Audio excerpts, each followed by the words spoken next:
বর্তমানে আমি দাঁড়িয়ে আছি গদারপুর গ্রাম পঞ্চায়েতের বগরিবাড়ি চচ্চড়াবাড়ি এলাকায়। এখানকার বিস্তীর্ণ এলাকা জল ঢাকার জলে প্লাবিত।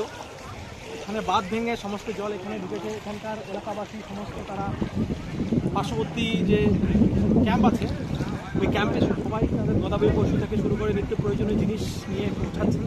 হ্যাঁ, আমরা এসেছি আমাদের বিএপির পক্ষ থেকে। আমরা যত সহযোগিতা করার এখানে করতে আসছি। হ্যাঁ, আমি বর্তমানে এখন রাস্তার উপরে দাঁড়িয়ে আছি। অনেক লোকের বাড়ি প্রায় এদিকে দেখতে পাচ্ছি।